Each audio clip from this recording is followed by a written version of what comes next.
Assalamualaikum warahmatullahi wabarakatuh. Selamat datang di channel Irawan Live. Assalamualaikum warahmatullahi wabarakatuh. Salam semangat. Bertemu lagi di channel Irawan Live. Pada kesempatan kali ini saya akan menjelaskan tentang sistem ekskresi pada tubuh manusia. Ayo kita memulai belajar. Jangan lupa like, subscribe, dan tekan tombol lonceng. Sebelum belajar, silahkan berdoa terlebih dahulu. Sistem ekskresi. Sistem ekskresi pada manusia terdiri dari 4 organ, yaitu ginjal, yang kedua paru-paru, yang ketiga hati, dan yang keempat adalah kulit. Ginjal manusia. Fungsi ginjal adalah menyaring dan membuang limbah seperti racun, garam berlebih, dan urea. Limbah mengandung nitrogen hasil dari metabolisme protein. Urea yang terbentuk dalam tubuh diangkut melalui darah ke ginjal untuk kemudian dibuang. Tanpa ginjal, limbah dan racun akan menumpuk dalam darah. Cara kerja ginjal. Darah yang mengalir dari pembuluh vena yang berwarna merah pada gambar mengandung kelebihan garam, mineral, dan air akan masuk ke dalam ginjal. Kemudian, pada saat masuk di bagian korteks, lapisan terluar ginjal terjadi proses filtrasi, yaitu penyaringan garam, mineral, dan air. Kemudian, darah masuk juga ke dalam bagian medula. Bagian medula terjadi proses reabsorpsi, yaitu penyerapan kembali garam mineral yang masih dibutuhkan tubuh. Setelah darah di dalam ginjal mengalami proses filtrasi dan reabsorpsi, akan keluar lagi melalui pembuluh darah arteri yang berwarna biru pada gambar. Hasil filtrasi berupa urin atau air kencing akan terkumpul di pelvis atau rongga ginjal. Selanjutnya, urin akan dikeluarkan melalui ureter, kemudian turun ke kandung kemih, kemudian turun lagi ke uretra, dan akhirnya keluar dari tubuh.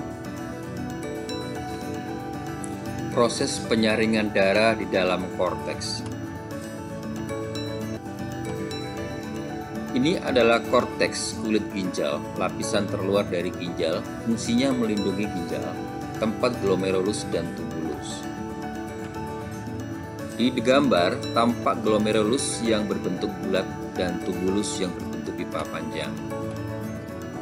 Glomerulus berperan untuk menyerap protein dari darah yang masuk ke dalam komponen ginjal renal corpuscle, sementara tubulus berfungsi untuk menyaring mineral dan air dari darah sebelum dicampur dengan senyawa urea dan dikeluarkan dalam bentuk air seni. Organ hati. Hati termasuk salah satu organ ekskresi yang letaknya di atas diafragma perut sebelah kanan. Fungsi hati yaitu: yang pertama, tempat pembuangan zat bilirubin. Mengapa air kencing berwarna kuning? Hal ini tentu sangat erat kaitannya dengan zat bilirubin yang terdapat dalam tubuh. Pasalnya, zat ini adalah salah satu zat yang tidak baik bagi tubuh, sehingga zat tersebut perlu dikeluarkan dan umumnya melalui sistem ekskresi, yaitu hati. Fungsi hati yang kedua, mengubah dari usus. Tahukah Anda jika hati berperan sebagai pengubah zat makanan yang nantinya zat yang dapat digunakan sesuai dengan kemampuannya? Contohnya protein. Zat ini akan disimpan sementara di dalam tubuh.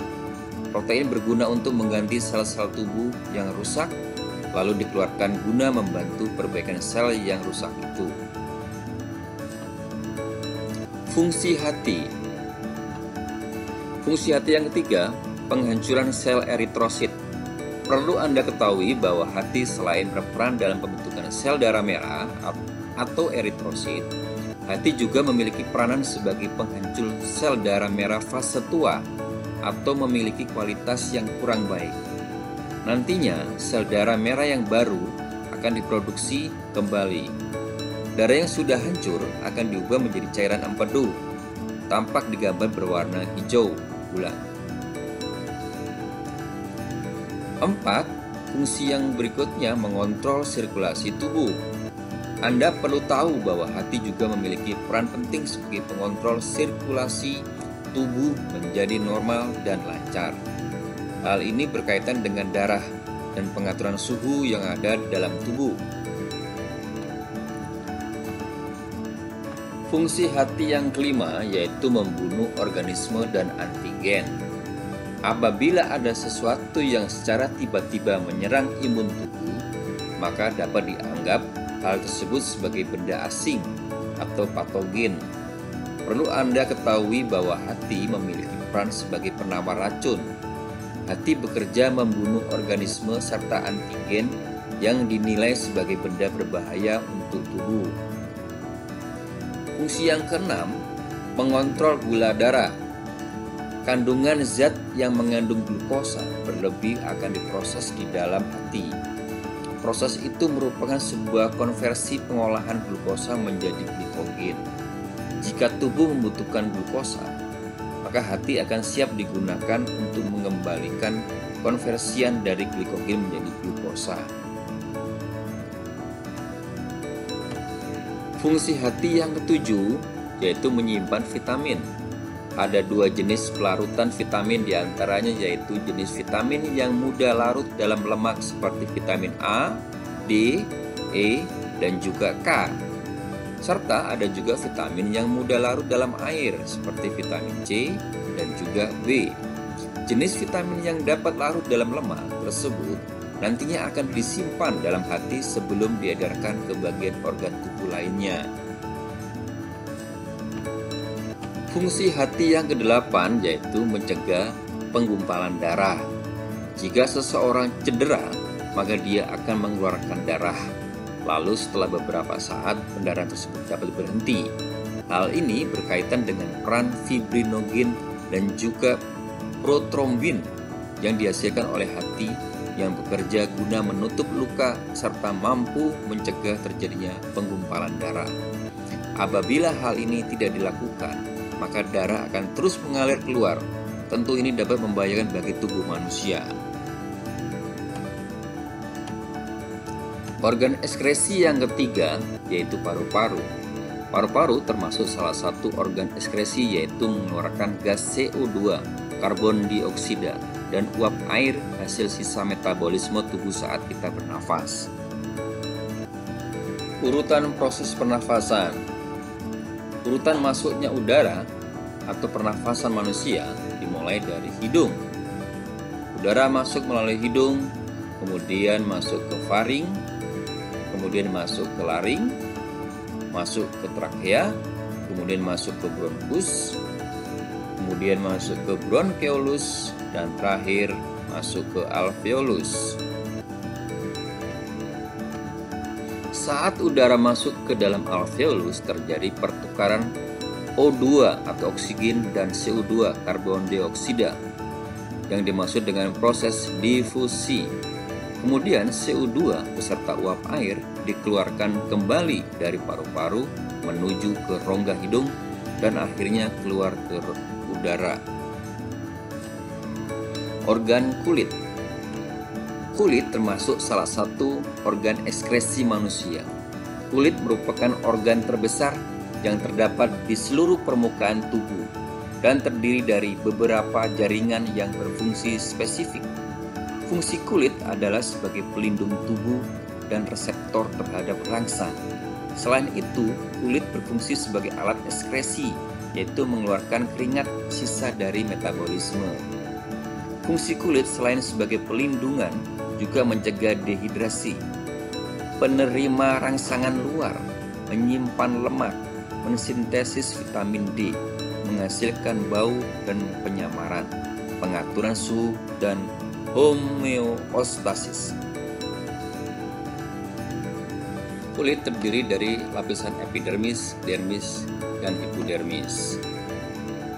Lapisan epidermis tersusun atas lapisan tanduk atau lapisan korneum dan lapisan Malpighi. Lapisan korneum merupakan lapisan kulit mati yang dapat mengelupas dan digantikan oleh sel-sel baru. 2. Lapisan dermis. Ini mengandung pembuluh darah, akar rambut, ujung saraf, kelenjar keringat, dan kelenjar minyak. Yang ketiga, lapisan hipodermis merupakan lapisan paling bawah dari kulit. Terdapat penyimpanan lemak tubuh, pembuluh darah, dan serabut saraf. Perhatikan gambar kulit berikut ini. Ini adalah lapisan tanduk atau korneum, merupakan lapisan kulit mati yang selalu mengelupas setiap hari. Ini adalah ujung dari saraf praba. Ini adalah pembuluh darah vena yang warna merah dan arteri warna biru. Ini adalah kelenjar keringat. Ini adalah akar rambut. Dan ini pembuluh darah, vena, dan arteri. Vena yang berwarna merah, arteri yang berwarna biru. Ini adalah jaringan lemak tubuh, cadangan lemak. Beberapa penyakit pada organ ekskresi. Yang pertama, diabetes insipidus.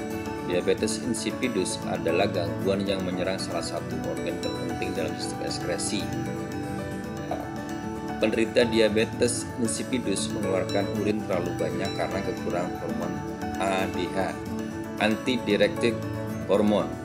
ADH adalah sejenis hormon yang mengatur proses reabsorpsi cairan pada ginjal. Kekurangan hormon ini dapat menyebabkan jumlah urin meningkat hingga 30 kali lipat. Yang kedua adalah batu ginjal. Gangguan lain yang menyerang ginjal adalah batu ginjal. Batu ginjal disebabkan oleh pembentukan endapan garam kalsium pada rongga ginjal, saluran, dan kandung kemih. Batu ginjal tersebut berbentuk kristal yang terdiri dari kalsium oksalat, asam urat, dan kristal kalsium fosfat. Batu ginjal tidak dapat larut. Biasanya penyebab batu ginjal adalah konsumsi garam mineral yang berlebih dan kurangnya konsumsi air pada tubuh. Jika tidak ditangani, batu ginjal bisa menimbulkan hidronefosis, yaitu membesarnya ginjal karena urin tidak dapat mengalir keluar karena tersumbat batu ginjal. Yang ketiga adalah uretris.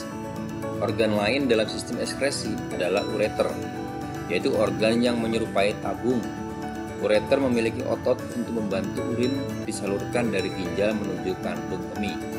Salah satu penyakit yang menyerang ureter adalah uretris. Uretris adalah peradangan pada ureter yang disebabkan oleh infeksi bakteri maupun virus. Beda bagi penderita pria dan wanita.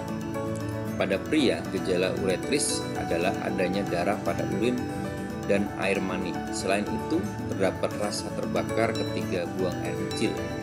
Pada wanita, gejalanya adalah sakit perut, nyeri ketika buang air kecil, dan demam. Yang keempat adalah pneumonia.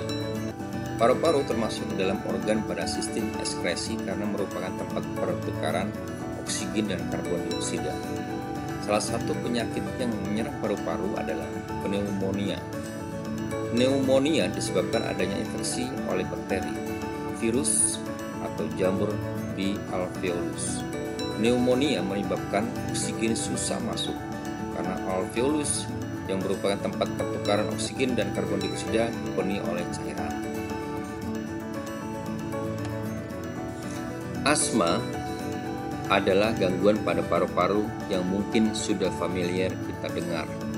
Asma terjadi akibat penyempitan saluran pernafasan pada paru-paru. Penderitanya menunjukkan gejala sulit bernafas atau sesak. Penyakit ini tidak menular dan biasanya menurun. Lingkungan dengan udara yang tercemar dapat memicu serangan asma. Penanganan serangan asma adalah dengan memberikan obat-obatan yang merupakan suntikan hidrokortisol, sirup Ventolin, salbutamol, atau nebulizer gas salbutamol untuk melonggarkan saluran pernafasan. 6. penyakit hepatitis atau yang biasa dikenal dengan penyakit radang hati. Infeksi virus merupakan penyebab utamanya adalah peradangan sel-sel hati, terutama virus hepatitis A, B, C, D, dan E. Yang ketujuh, kanker hati. Biasanya juga dikenal dengan istilah hepatoma atau karsinoma. Hepatoseluler terjadi apabila kanker primer berkembang pada jaringan hati yang berasal dari sel parenkim atau metastase dari tumor jaringan lainnya. Demikian penjelasan sistem ekskresi pada manusia yang terdiri dari ginjal, paru-paru, hati, dan kulit, disertai dengan beberapa penyakit yang menyerang organ ekskresi. Terima kasih sudah melihat tayangan video ini. Mudah-mudahan bermanfaat untuk kehidupan kalian.